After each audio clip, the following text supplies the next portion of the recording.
Welcome to my channel મિત્રો. Meghnad, the sound of thunder. ગયા વિડીયોમાં વાત કર્યા મુજબ આજે એ વાતને આગળ વધારીએ કે મહાભારતમાં કુરુક્ષેત્રના મેદાનમાં અર્જુને શસ્ત્રનો ત્યાગ કર્યો છે. ત્યારે શ્રી કૃષ્ણ અને સંદેશ આપે છે. એ સંદેશની આજે આપણે વાત કરવાના છીએ.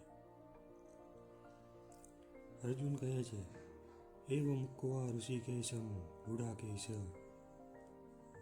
પરતમ ન યોત્સ્ય ઇતિ ગોવિંદ મુક્ત્વા તુષ્ણી બભુવ.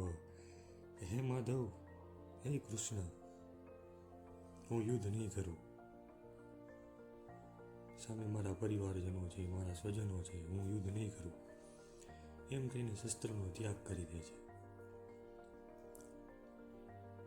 એટલે શ્રી કૃષ્ણ અર્જુનને કહે છે, અંતવંત ઇમે દેહા નિત્ય શોક્તા શરીરિણામ અનાસીનો પ્રમેયસ્ય તસ્માદ્યસ્વ ભારત. કે અર્જુન,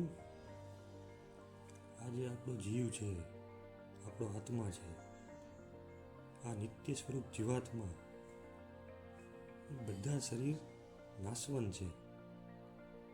માટે તું યુદ્ધ કર.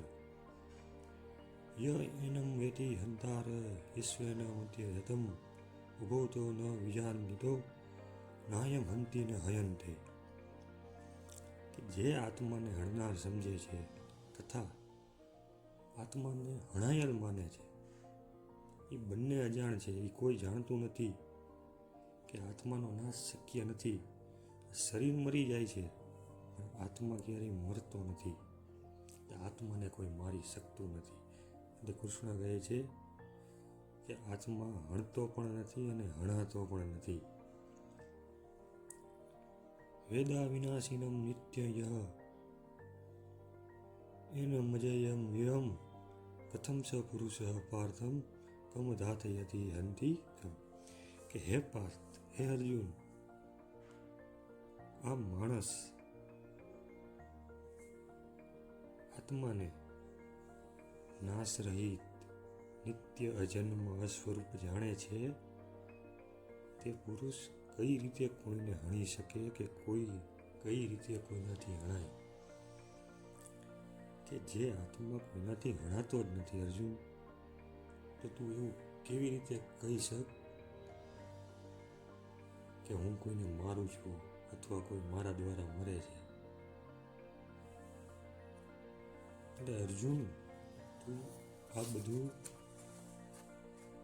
જે વિચારે છે અને તે આ બધું વિચારીને જે શસ્ત્રો મૂકી દીધા છે, એ શસ્ત્રો ફરીથી ઉઠાવ. હે પાર્થ, તું ફરીથી યુદ્ધ કર.